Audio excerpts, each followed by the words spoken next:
Okay, this is chapter 4 from the Photoshop book. We are skipping chapter 3 because it just has tips on how to use Bridge, which is great if you have a lot of images, like if you're a photographer, but as a graphic designer, you probably don't have that many images that you need to organize.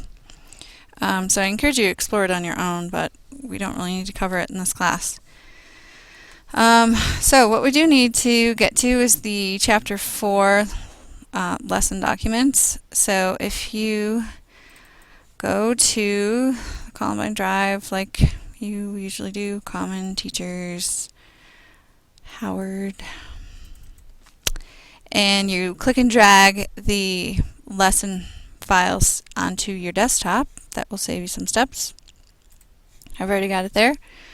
So I'm going to open Photoshop back up. You're going to browse in Mini Bridge, which I really like. And if you don't know how to get to open your files down there, then I guess raise your hand and ask me to come over. But you just want to go to your favorites, desktop, and then find them. So this is the finished document. I did not include it in your files, just to avoid any confusion. But that's what we're going for. So we started with an image of a barn and added in a cow and a rooster, and then the text as well. Pretty basic. It doesn't look very realistic, mostly because they don't have shadows. The lighting's not quite the same on the animals as it is on the barn. Especially with that kind of dramatic lighting, you really want it to be consistent. So, but this is just how you do it. I mean, one way. One thing about Photoshop is there's 100 different ways to do everything. So this is just one simple way. Okay, so we're going to open just the barn image. And first thing we always do is click and drag to the create new layer icon. Turn the visibility off the background, and so we're working on the background copy. Ask any photographer about that and they will concur that that is a very important step. Alright, let me get to where I need to be. So one thing we're going to check is the size of this document. So right down here it says in megapixels how big this document is, but I want to know in pixels, without having to do any math, how big it is. So I hold down Alt and I come over here and click and hold, and it tells me it's 885 by 542. What's also important is that it's 72 pixels per inch. So that is a web only file. If we printed this, it would look really yucky. At 72 pixels per inch, that would not print very well. So, but anyway, it's 885 by 542, which we need to try and kind of remember. Then you're going to come and open the picture of the rooster and have the cow open as well. So up at the top here we've got our tabs of the different images. So go back to the rooster and you're going to go up to image size, which gives us pretty much the same information as what we were looking at in this corner. So the width is 705 by 681, which is almost the same size. It's a little bit smaller, but it's pretty close to the same size as the entire picture of the barn. So if we were to put it into that picture, it would be huge, and it wouldn't make any sense. I guess the picture doesn't really make any sense anyway, but it would make less sense, I suppose. The document size area is for when you go to print it. That's what size it would print at. So just so you know that we are not printing these, so it doesn't matter. So you want to have these checked. Constrained proportions and resample image, you should have those checked. And we are going to change the size. So under width, I want you to type 200. It will adjust the height to match so that the proportions stay the same. You can't change the height and also the width. You can only change one or the other, and it will just calculate what it needs to be, unless you were to click the link and unlink them so that you could scale them differently, which would look kind of stupid. So then you're going to hit OK, and now it's much smaller, so that we can put it into the barn image. So select all, Control A, and we've only got one layer. If we had different layers, then it would only select whatever was on that layer. But here, it's just one layer. We're good. So you could go up to Edit, Copy, or you could do Control C, and Edit, Paste, and there's our rooster. Yay. Pretty basic. And we don't need the rooster anymore, so we can close it, say no. And then we're going to move on to the cow. So you could go to Arrange, 2 up, Vertical. And then we've got the cow over here and the rest of the image over here, so we can see them both at once. This isn't a totally necessary step, it's just if you ever need to use this in the future, this is how you do it. So another way to get the cow over into the barn image is just to drag and drop. So click, and we got to be on there first. Okay, so when you see the rectangle with a little plus, that means that we're actually bringing something in here. So you can release, and there is our cow. That's probably the most common way people copy images into each other in Photoshop, but you're free to do whichever method you want to. You could also use the keyboard commands Control C and Control V for paste. So now we're over here, and do Control 0 so that you can see the whole thing. Actually, get rid of this first. So we don't need the cow anymore.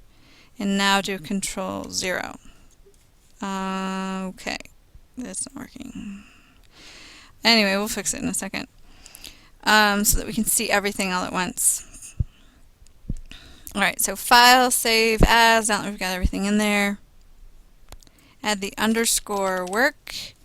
Click on your documents. Don't save it to the desktop, you might lose it. And save it. Alright.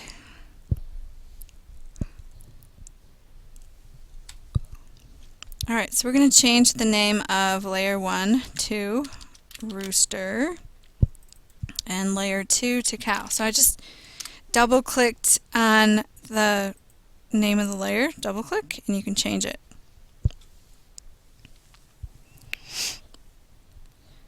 And you want to come up and select the cow layer, and just by single clicking. I'm going to back out, and I'm going to hit Control T, and it's going to give me those that bounding box around the cow so I can change the size of it. And now I'm going to do Control 0, and I can see the whole thing. So I want to hold down Alt and Shift at the same time. Come out here and drag. Before I do that though, I want to point out where you should be looking. So right now this percentage says 100%. So I'm holding down Alt and Shift, and I want to drag it until it says about 50%, more or less, pretty close. Okay, and I release the mouse and then Alt and Shift. If you do it backwards, it'll probably mess you up totally. Alright, so now the cow is about 50% of its original size, and I have to either hit enter or accept it, or commit is what it's called.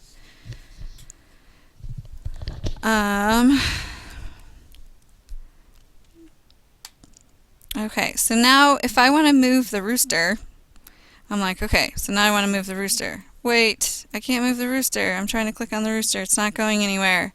It's your layer. You have to be on the rooster layer in order to move the rooster. And that's the only thing you can move. Same with the cow. It's the only thing I can move on that layer. That's going to drive you crazy in Photoshop, I guarantee it, because you're not used to it. Illustrator didn't require you to do that. But just get used to it. If you can't affect what you want to affect, it's because you're on the wrong layer, most likely. So anyway, we're gonna change the rooster a little bit, and we're gonna do the free transform, Control T,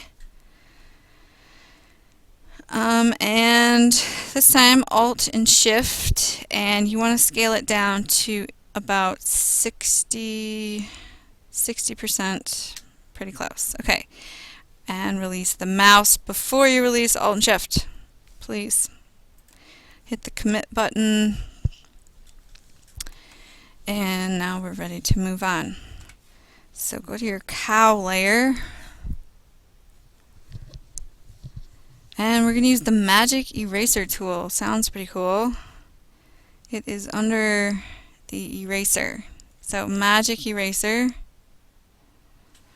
because it's got a little, I don't know, looks like fireworks next to the eraser. It's not really that magic.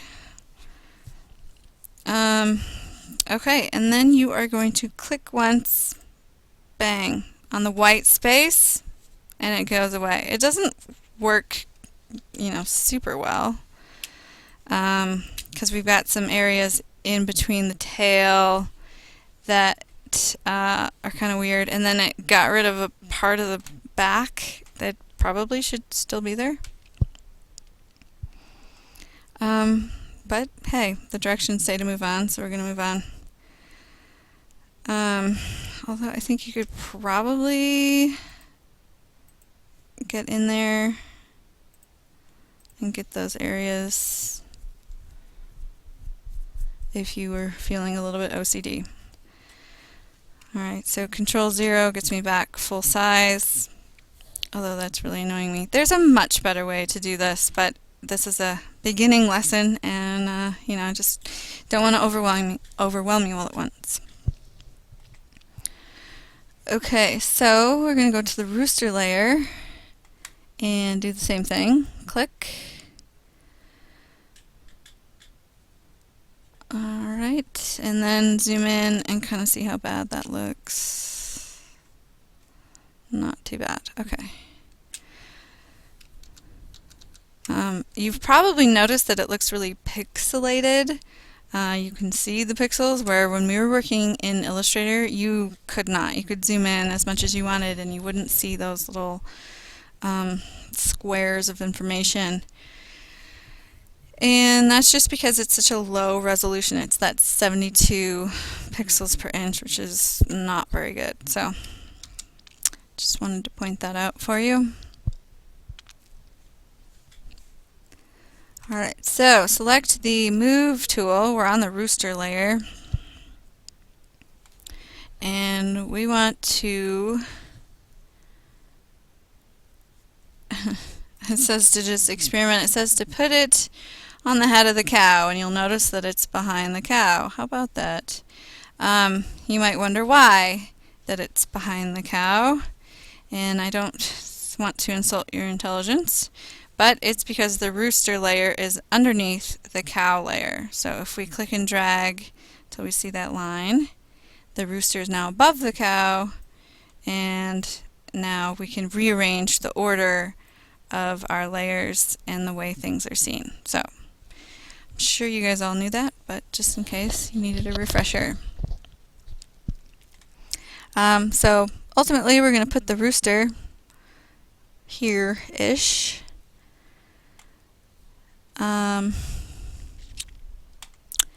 And that's about it for that guy. Then we're going to click on the cow, and we want him to be grazing in the grass over here, even though he looks abnormally large and the lighting looks bad. Alright, so file save, make sure you've got what you've got saved. So moving on here with the cow layer selected, we're going to use a command called defringe, and it's supposed to make it look a little more natural. It's supposed to blend the image with the background image. So let me just show you how to do that. So layer, matting all the way at the bottom, and then defringe. You want to leave it at 1. That's the default, and click OK. Let me zoom in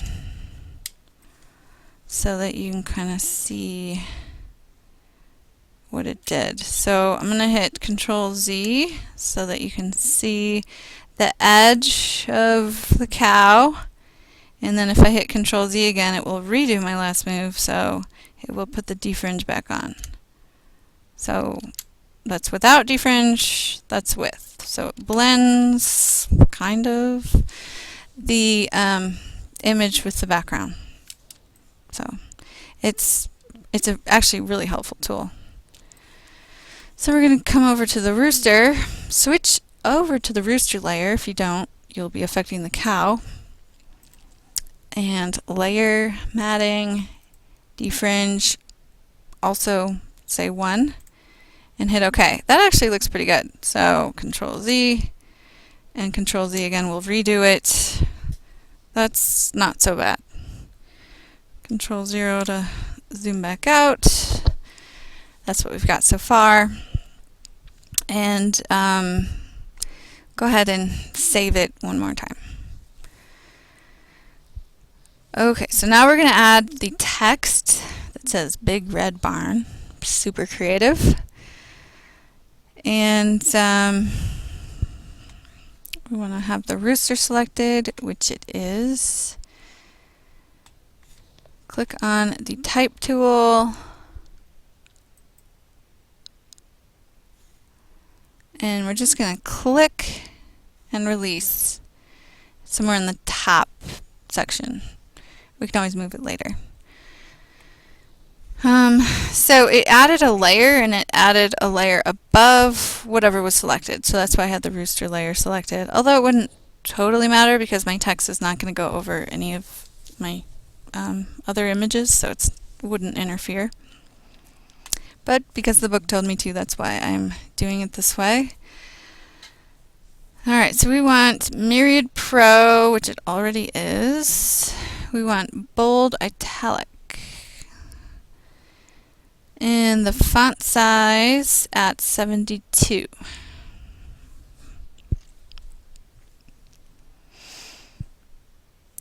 And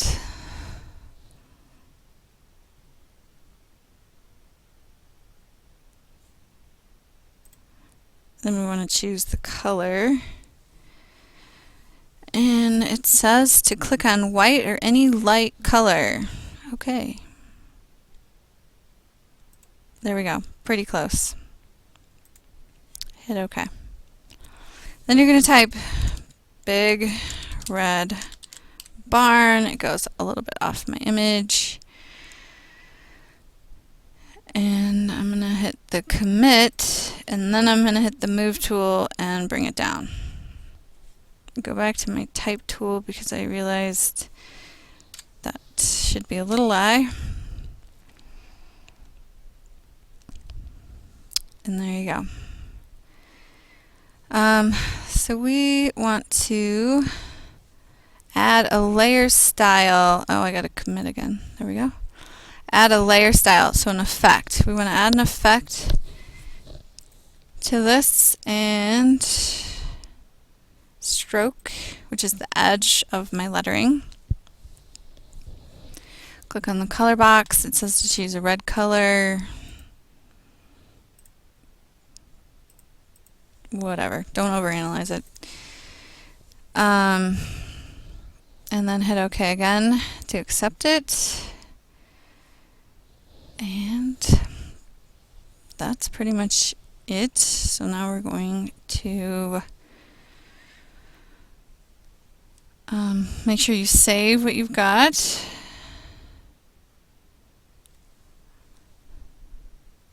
And save as. And instead of calling it whatever you've been calling it, _work, I want you to change the name to farm. You should, first of all, let me just point out, you should save it as it was. So just hit File, Save, and then come in and do Save As, which is the step I'm showing you now, and change your name to Farm. Change it to a JPEG. It's a little bit easier to save things as different formats in Photoshop. And then save. And you can leave it at the default. That's fine. And then hit OK.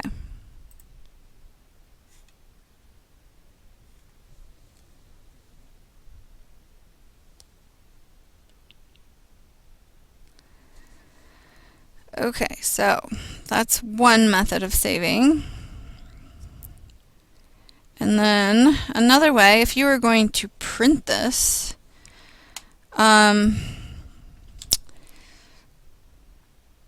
we want to go to Edit, Color Settings,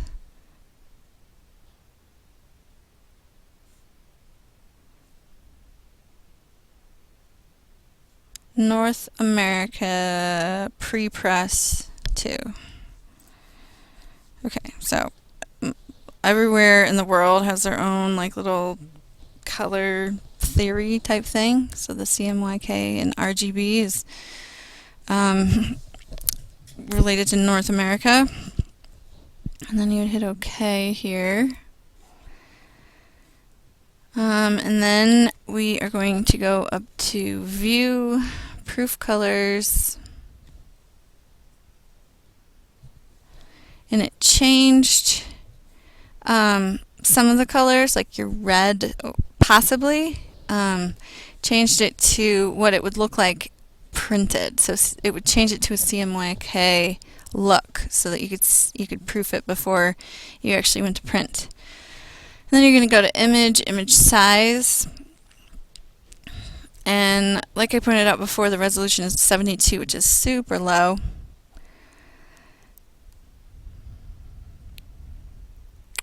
So we want to uncheck Resample Image.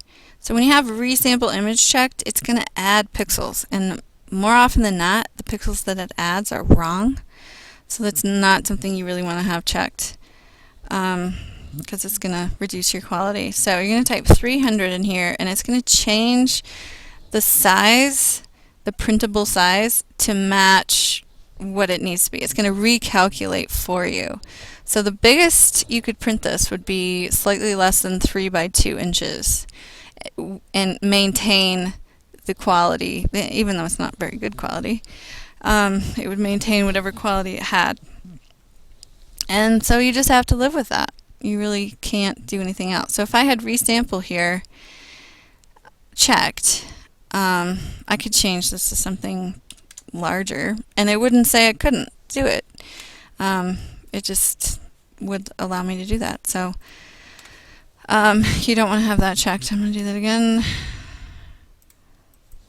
300. So it's taking it from something pretty large to something really small, but making it a higher quality.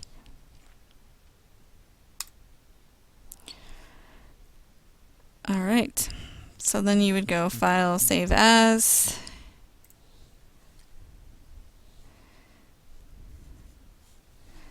And we're going to call it Farm Print Version. And you're going to change it to a Photoshop PDF. Or there.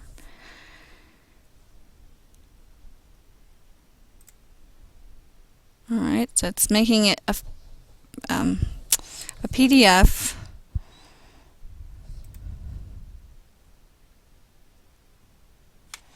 Alright, and that's the one I want you to submit to Schoology. Just hit Save PDF, just accept the defaults, don't mess with anything. Yes.